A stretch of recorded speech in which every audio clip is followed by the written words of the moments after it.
Hello my dear students, मैं हूं Meenakshi from VM academy classes Nashik. बच्चों, हम देख रहे हैं क्लास 12 का बहुत ही इंपॉर्टेंट चैप्टर थर्मोडायनेमिक्स और आज है उसका लेक्चर नंबर 10।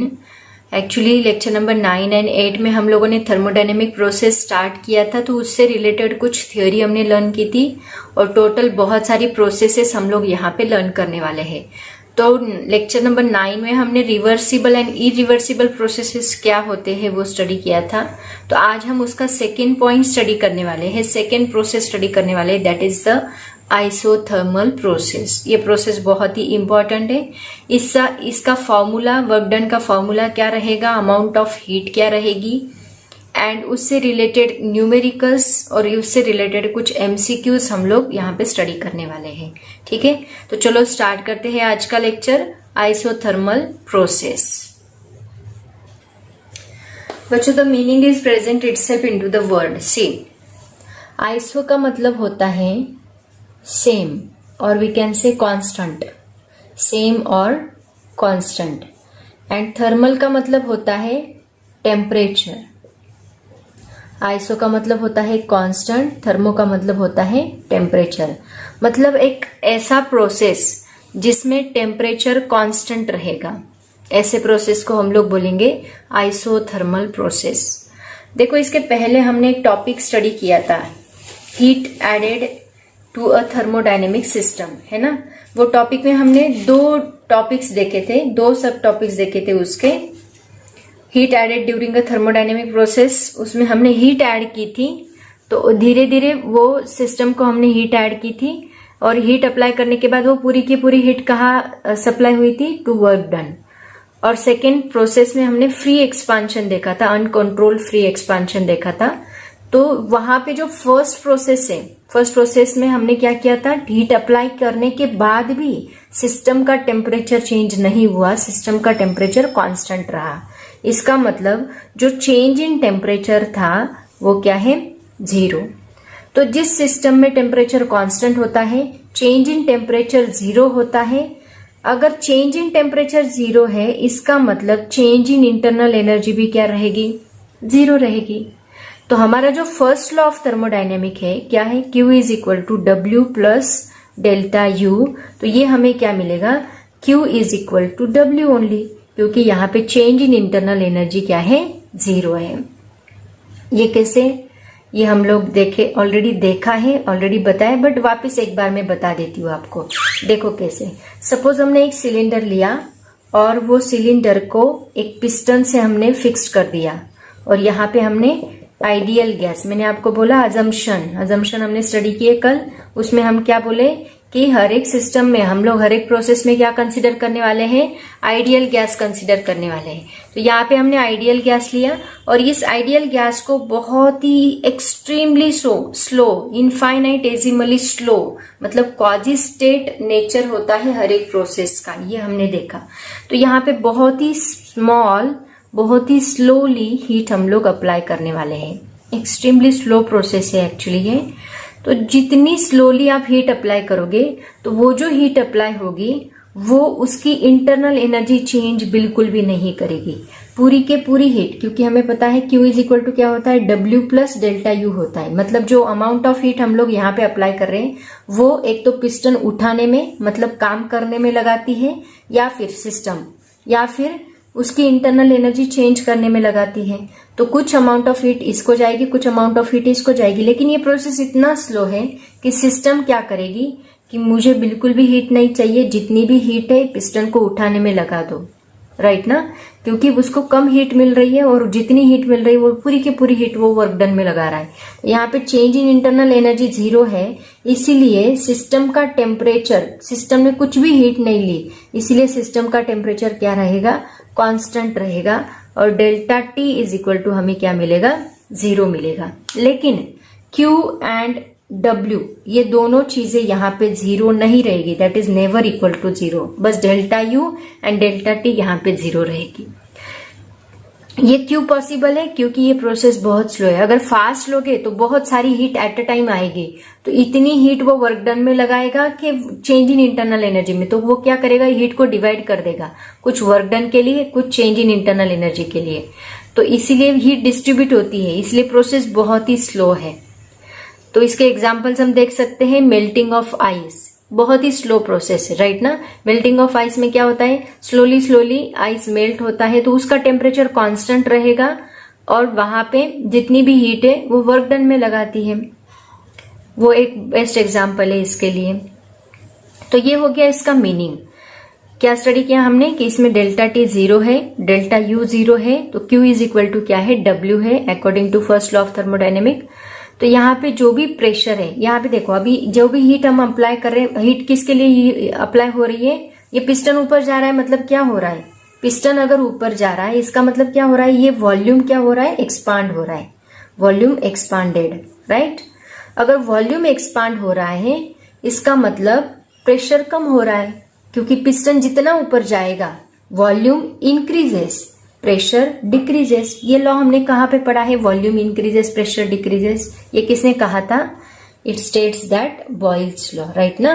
बॉयल्स ने क्या कहा था, volume is inversely proportional to pressure, और वहां पे टेम्परेचर क्या होता है, टेम्परेचर ऑलवेज कांस्टेंट। ये हमारा बॉयल्स लॉ है, राइट। तो हमने क्या देखा था, P1 V1 is equal to, अगर देखो यहाँ पे, एक मिनट मैं इसको रफ करती हूँ, ठीक से बॉयल्स लॉ एक्सप्लेन करती हूँ। तो देखो बॉयल्स लॉ क्या कहता है, Boyle's law states that pressure is inversely proportional to volume at constant temperature, right ना। तो यहाँ पे अगर हम P is equal to constant into V1 divide by V लिखे तो ये V इधर शिफ्ट होगा, मतलब PV इज इक्वल टू क्या रहेगा, कांस्टेंट रहेगा।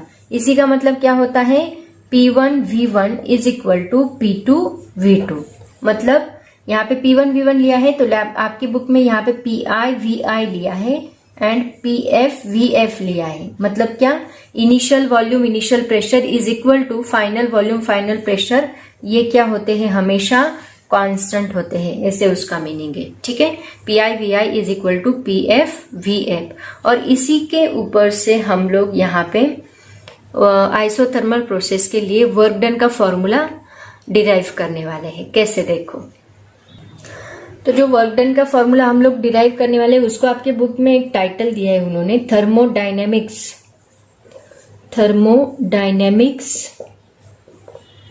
ऑफ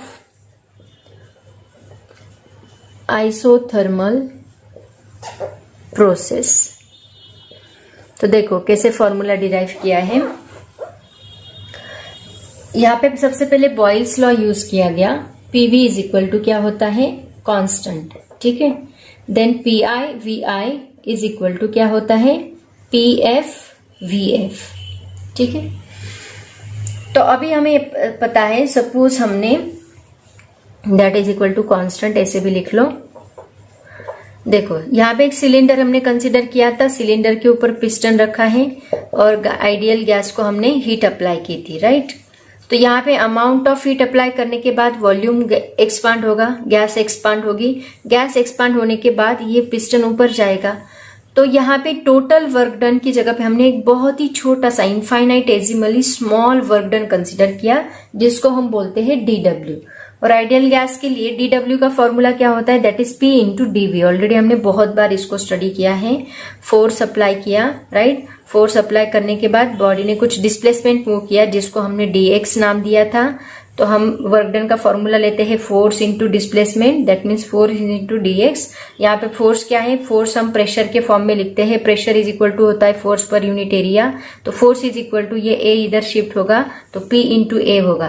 तो यहाँ पे हमने लिखा था P into A into DX, और A इंटू DX क्या होता है, that is change in volume, इसलिए हम इसको लिखते हैं PdV। ओके, वापिस मैंने बता दिया। ये बातें आपको याद रखनी है क्योंकि कौन सी भी स्टेप के ऊपर क्वेश्चन पूछा जा सकता है।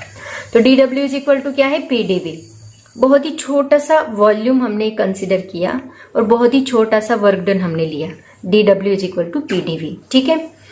अब अगर मुझे टोटल वर्क डन निकालना है, सिस्टम ने कितना पिस्टन ऊपर किया, अगर मुझे टोटल वर्क डन निकालना है, टोटल वर्क डन निकालना है तो उसके लिए मुझे क्या करना होगा, इंटीग्रेट करना होगा। मतलब पूरे DW को हम क्या करते हैं, इंटीग्रेट करते हैं, that is DW। That is equal to क्या आएगा, VI टू VF इसकी जगह पे हम क्या डालेंगे, पीडीवी डालेंगे। ठीक है, अब देखो हमें आइडियल गैस इक्वेशन पता है। क्या है आइडियल गैस इक्वेशन?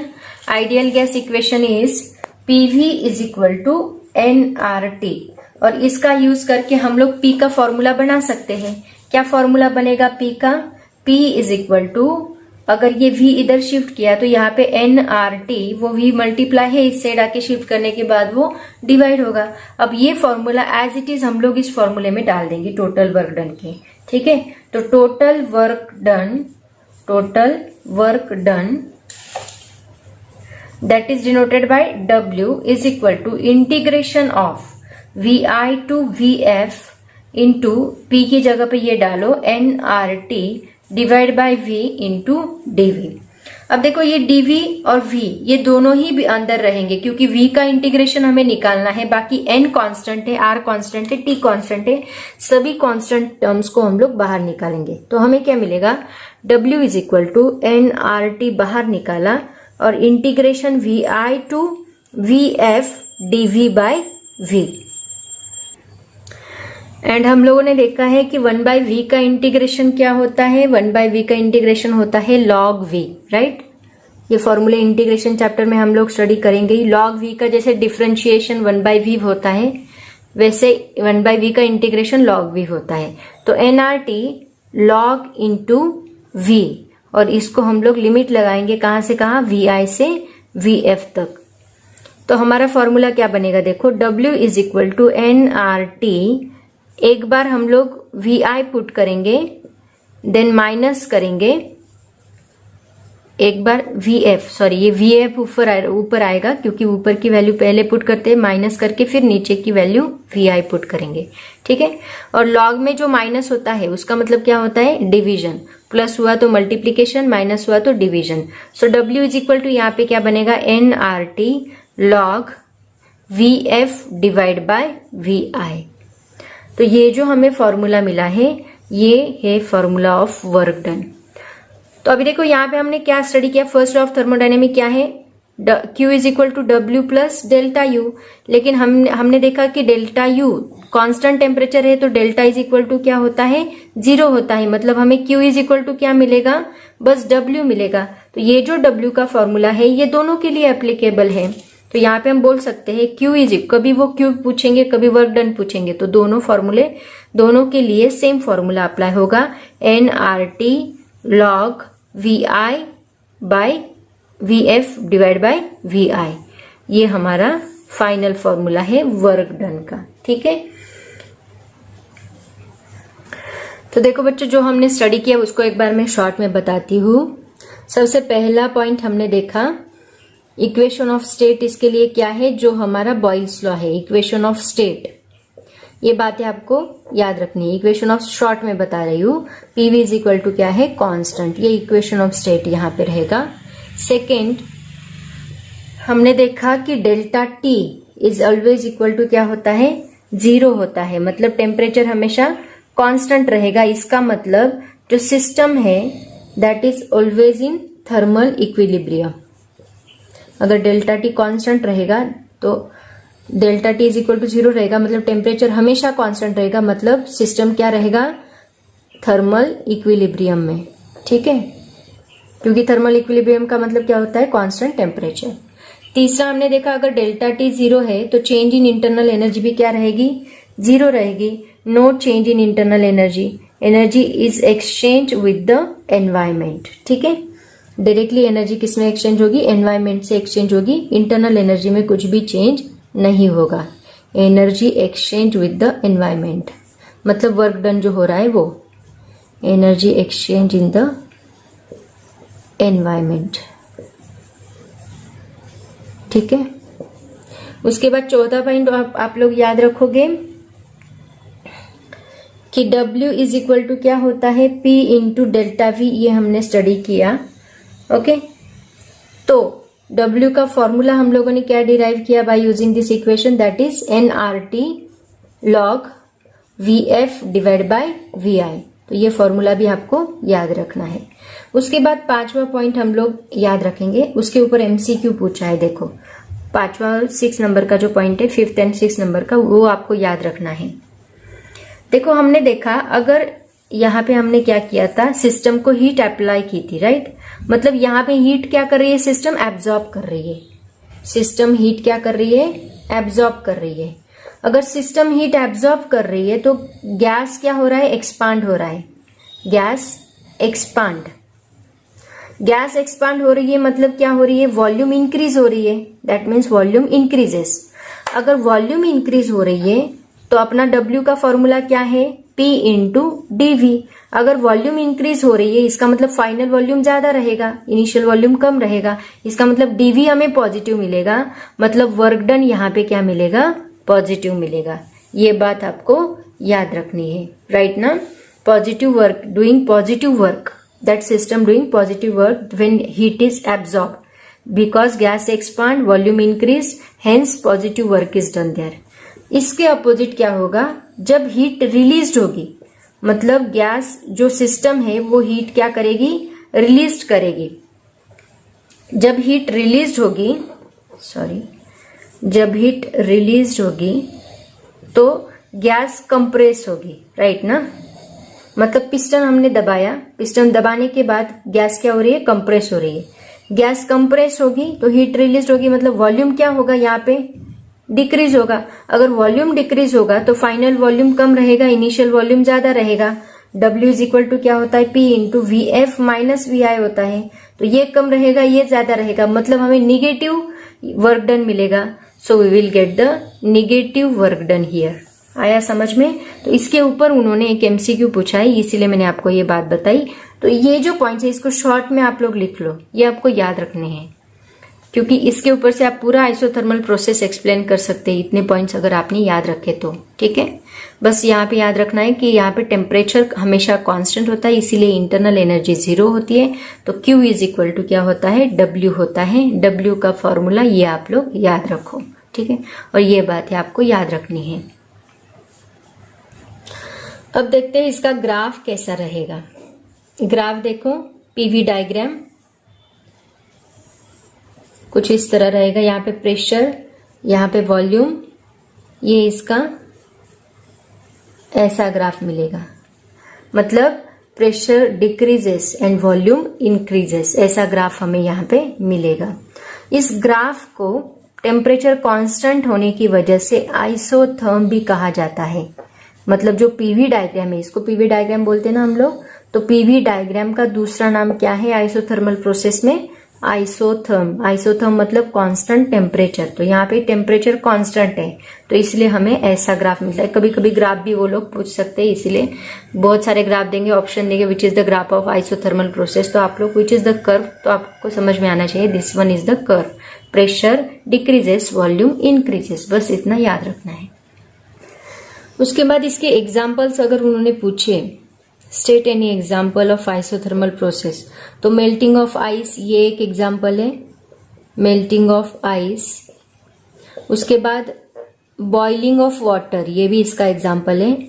अगर हम वाटर बॉईल करते हैं तो उस वक्त क्या होता है, वाटर का टेम्परेचर हमेशा कांस्टेंट होता है। वाटर का टेम्परेचर कांस्टेंट होता है, मतलब जितनी भी हीट, अमाउंट ऑफ हीट हम लोग वाटर को अप्लाई कर रहे हैं, वो सभी हीट वो क्या कर रहा है, चेंज इन अ स्टेट के लिए यूज कर रहा है। Use to change in a state, मतलब एक स्टेट में से, लिक्विड में से गैसेस में उसको कन्वर्ट करने में लगा दे रहा है। पूरी के पूरी हीट वो स्टेट चेंज करने में लगा रहा है, उसमें बिल्कुल भी इंटरनल एनर्जी वो नहीं बढ़ा रहा। और इंटरनल एनर्जी उसकी नहीं, इंटरनल एनर्जी के लिए कुछ भी हीट वो अप्लाई नहीं कर रहा है, उसकी वजह से उसका टेम्परेचर बिल्कुल भी इंक्रीज नहीं होता। डेल्टा टी क्या होता है, 0 होता है। तो बॉइलिंग ऑफ वाटर का बेस्ट एग्जाम्पल आप लोग एक्सप्लेन कर सकते हो यहाँ पे, अगर उन्होंने एग्जाम्पल पूछे तो। उसके बाद देखो, कभी कभी वो पूछ सकते हैं what are the conditions for isothermal process. तो सबसे पहला, एक्चुअली मैंने आपको बताया लेकिन बताने की ये कंडीशन है। तो सबसे पहला कंडीशन क्या है कि ये जो प्रोसेस है वो बहुत ही स्लो होना चाहिए। प्रोसेस शुड बी बहुत ही स्लो। अगर फास्ट रहा तो फिर टेम्परेचर कांस्टेंट नहीं हो सकता। Should be infinitesimally slow.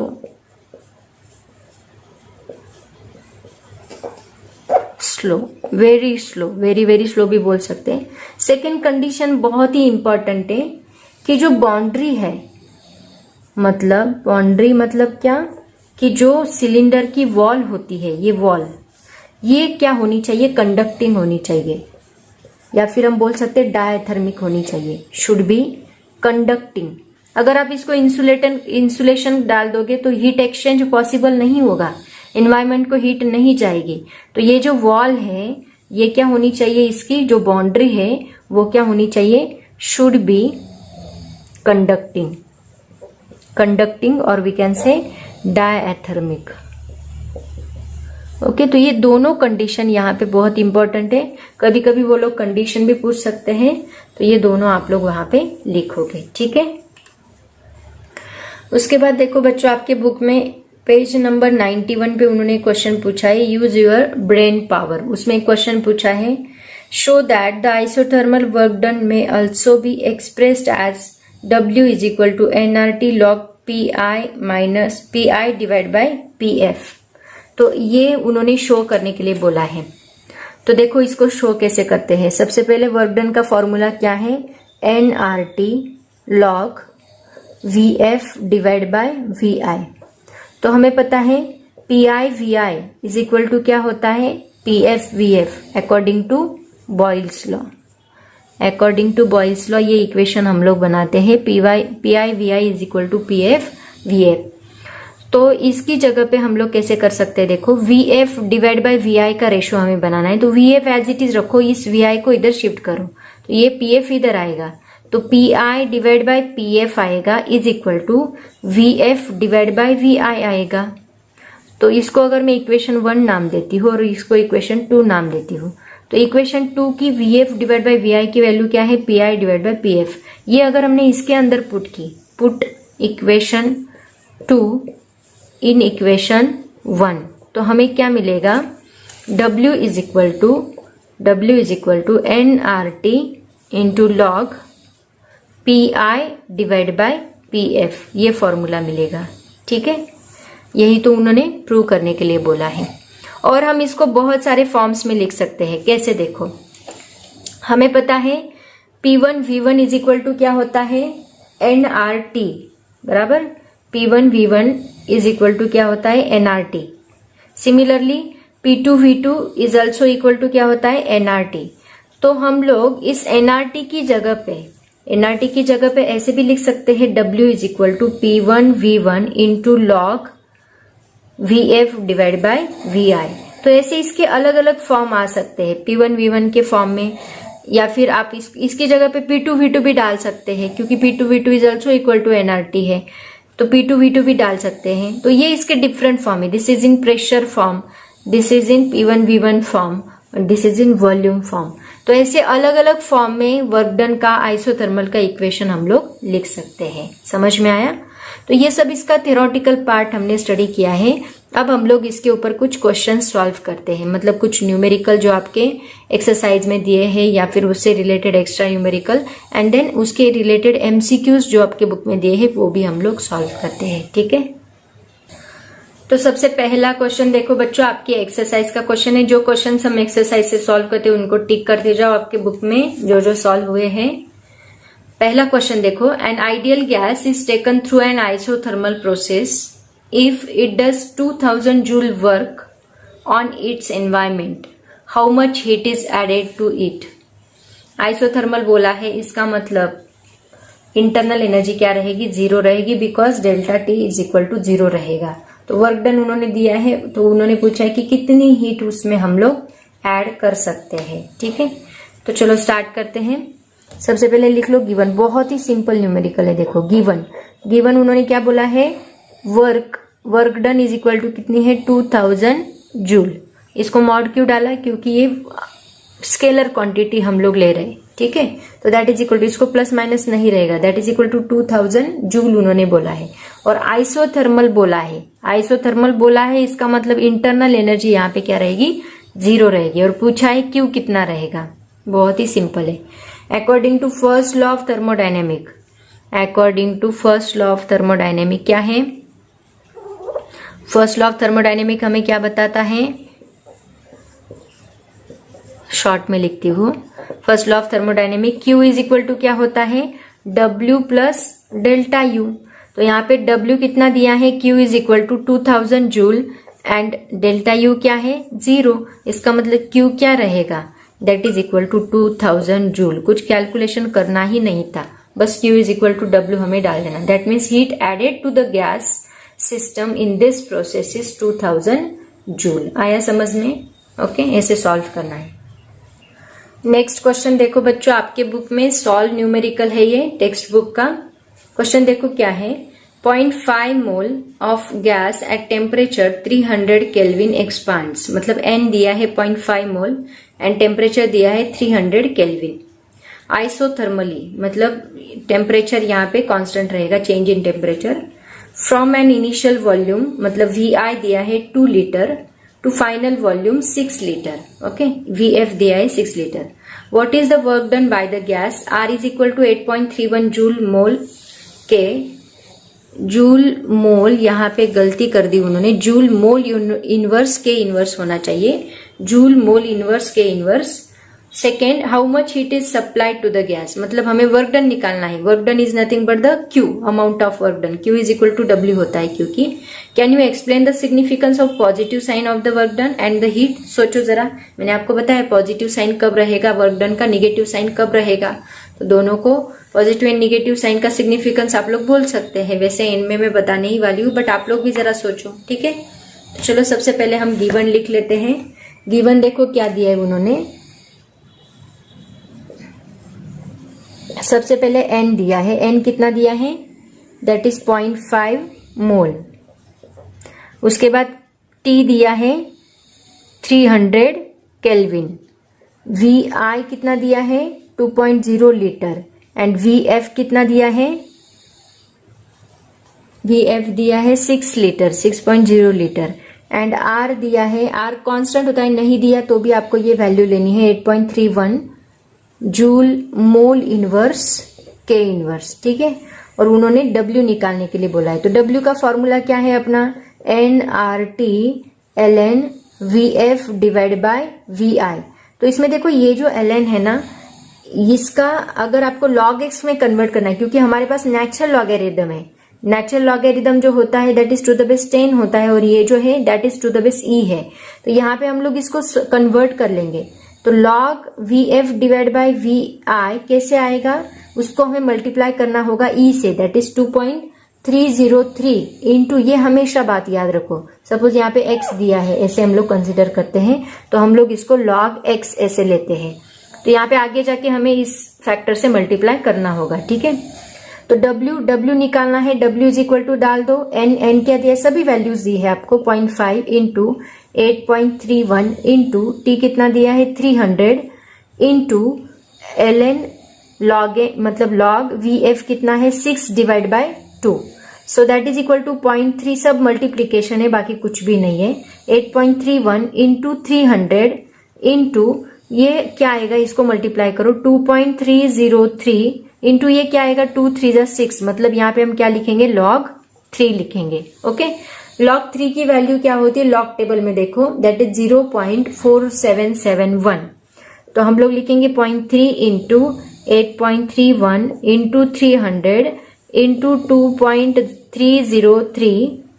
log में देखो log 3 की वैल्यू होती है log 3 है, मतलब 0 पॉइंट आएगा, 3 का 0 देखो 4771। ओके, तो अभी यहाँ पे बस सीधा सीधा आपको मल्टीप्लिकेशन करना है, बाकी कुछ भी नहीं करना। अगर आपको ऐसे मल्टीप्लिकेशन करना जान पे आता है तो एक काम करो, इसको लॉग में कन्वर्ट कर लो, मतलब लॉग प्लस प्लस होगा और लॉग प्लस की वैल्यू आप लोग चेक करो, पर मुझे लगता है इसका सीधा सीधा मल्टीप्लिकेशन ही बेटर रहेगा। सॉरी, यहाँ पे 0.5 है, राइट ना, ये 0.5 है, देखो 0.5। ओके, तो इसका कैलकुलेशन देखो क्या आता है, मल्टीप्लिकेशन के बाद इसका आंसर आता है 1369.60, ये आंसर आता है। तो ये डायरेक्टली आप लोग जूल में लिख सकते हैं। आपके बुक में उन्होंने आंसर क्या दिया है, किलो जूल में दिया है, मतलब ये 3 डिजिट यहाँ पे शिफ्ट किए तो हमें क्या मिलेगा 1.369, लेफ्ट में शिफ्ट किया इसलिए यहाँ पे 10⁻³ जूल होगा, और इसको हम लोग 10⁻³ की जगह पे के लिखेंगे, किलो लिखेंगे, 369 किलो जूल, ऐसे आपके बुक में उन्होंने आंसर दिया है। और उन्होंने क्या पूछा है कि पॉजिटिव वर्क डन, मतलब explain the significance of positive sign of the work done. यहाँ पे पॉजिटिव साइन मिला ना हमें, तो इसका मतलब पॉजिटिव का मतलब क्या है कि गैस एक्सपांड हो रही है, इसका मतलब हीट क्या हो रही है, एब्जॉर्ब हो रही है। तो आप लोग लिखोगे द पॉजिटिव साइन, यहाँ पे लिख के दू, पॉजिटिव साइन क्या दिखाता है हमें, positive sign indicates that what indicates heat absorbed by the gas, heat absorbed। अगर हीट रिलीज होती तो गैस कंप्रेस्ड होती, तो वॉल्यूम डिक्रीज होता, वॉल्यूम डिक्रीज होता तो निगेटिव वर्क डन होता। Heat absorbed bye the gas, ऐसे आप इसको एक्सप्लेन करोगे। ऑल्सो पॉजिटिव साइन क्या इंडिकेट करता है, work is done by the gas and the gas expand, ये भी इंडिकेट करता है। तो ऐसे आप लोग यहाँ पे सिग्निफिकेंस लिखोगे, ठीक है। ऐसे आपको इसको सॉल्व करना है। तो ये न्यूमेरिकल, 2 ही न्यूमेरिकल है, इसके ऊपर ज्यादा और न्यूमेरिकल नहीं डाले हैं उन्होंने। उसके बाद इसके ऊपर कुछ एमसीक्यूज है, वो हम लोग देखते हैं, ठीक है। इसके सभी क्वेश्चंस मैंने नियर अबाउट सॉल्व किए हैं, अब इसके एमसीक्यूज हम लोग देखते हैं। तो बच्चों आपके बुक के एमसीक्यूज साइमल्टेनियसली हम लोग सॉल्व कर रहे हैं ना। तो क्वेश्चन नंबर 10 तक हमने लास्ट टाइम सॉल्व किया था, आपको याद होगा। इसके पहले लेक्चर में जब हमने first law of thermodynamics study किया तो क्वेश्चन नंबर 10 तक हमने सॉल्व किया था। तो एमसीक्यूज में साथ में ले रही हूँ, तो इसका सेपरेट वीडियो बना के डालूंगी भी या नहीं डालूंगी शायद से सेपरेट वीडियो बना के, बट साथ में जितना वो खत्म होने के बाद तुरंत लिया तो वो बेटर रहेगा, ठीक है। क्योंकि वो टॉपिक से रिलेटेड होता है, बाद में आप लोग भूल जाते हो, इसलिए मैं तुरंत ले लेती हूँ। तो देखो यहाँ क्वेश्चन नंबर 11 क्या है, for an isothermal process which of the following quantities are non zero. हमने फॉर्मूला देखा, क्या फॉर्मूला है, Q इज इक्वल टू क्या है, W प्लस डेल्टा U।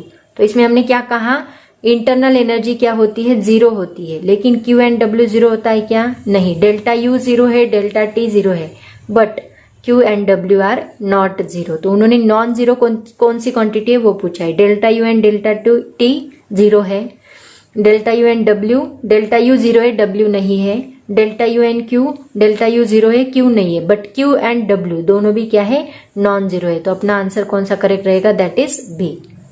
उसके बाद सेकेंड 12 नंबर का क्वेश्चन देखो क्या पूछा है उन्होंने, when an ideal gas is compressed isothermally, compressed not a released, ideal gas compressed हो रही है, इसका मतलब क्या, अगर एब्जॉर्ब होती तो हम लोग क्या बोलते, गैस रिलीज होती, एब्जॉर्ब होती तो गैस रिलीज होती एंड हीट क्या होती, फिर पॉजिटिव होती। अगर कंप्रेस्ड हो रही है इसका मतलब क्या हो रहा है, गैस रिलीज हो रही है, heat and does negative work here, right ना। देखो मैंने आपको 2 पॉइंट्स बताए थे, हीट एब्जॉर्ब इसका मतलब volume increases because gas expand, volume increase हुआ तो चेंज इन वॉल्यूम पॉजिटिव रहेगा, इसीलिए W हमें पॉजिटिव मिलेगा। तो यहाँ पे क्या बोला है, कंप्रेस बोला है, इसका मतलब क्या, गैस रिलीज होती है तो गैस कंप्रेस्ड होती है, गैस कंप्रेस होती है तो चेंज इन वॉल्यूम निगेटिव होता है, क्योंकि फाइनल वॉल्यूम कम रहेगा, इनिशियल वॉल्यूम ज्यादा रहेगा, तो चेंज इन वॉल्यूम क्या होगा, negative. Change in volume negative, इसका मतलब वर्क डन भी क्या रहेगा, निगेटिव रहेगा। तो इसका बी पॉइंट जो है, it releases heat and does negative work, ये हमारा करेक्ट ऑप्शन रहेगा। समझ में आया। अभी आगे के प्रोसेस उन्होंने एडियाबैटिक पे डाले हैं क्वेश्चन, ये 2 ही एमसीक्यूज थे आइसोथर्मल के ऊपर। सो होप्स आपको, दोनों भी थेरोटिकल क्वेश्चंस थे लेकिन बहुत इंपॉर्टेंट है। ये सभी छोटी छोटी बातें, देखो मैंने आपको बोला था छोटे छोटे टॉपिक्स होते हैं, जो बातें हम लोग इग्नोर करते हैं उसके ऊपर ही कॉम्पिटेटिव एग्जाम में क्वेश्चंस पूछे जाते हैं। तो ये बहुत ही सिंपल क्वेश्चन उन्होंने डाले थे, लेकिन सोचने जैसे थे, हम लोग कंफ्यूज हो जाते हैं यहाँ पे। तो ये सभी इसलिए मैं बोलती हूँ कि टॉपिक को अंडरस्टैंड करो। आपने अगर टॉपिक अंडरस्टैंड किया तो ये छोटी छोटी बातें जो है वो याद रहती है, हम लोग दिमाग लगाते हैं। लेकिन रटा हुआ टॉपिक रहेगा तो इसमें आपको कुछ भी एक्सप्लेन करते नहीं आएगा और डेफिनेटली हम लोग मिस्टेक करेंगे। यहाँ पे आइसोथर्मल से ही मीनिंग मैंने आपको बताया, आइसो मतलब कांस्टेंट टेम्परेचर तो डेल्टा T 0 तो डेल्टा U 0, बट यहाँ पे जितनी भी हीट है वो कहाँ जा रही है, अमाउंट ऑफ वर्क डन को। इसका मतलब यहाँ पे Q एंड W कभी भी 0 नहीं रहेंगे, ये बात आपको याद रखनी है, ठीक है। सो बच्चों आज हम लोग यहीं पे रुकते हैं। हमने आइसोथर्मल प्रोसेस बहुत डिटेल में एक्सप्लेन किया है, होप सो आपको समझ में आया होगा। इसके बाद हम लोग आगे की प्रोसेसेस देखेंगे, उनसे रिलेटेड क्वेश्चंस भी स्टडी करेंगे। तो आज हम यहीं पे रुकते हैं। Thank you so much and bye bye.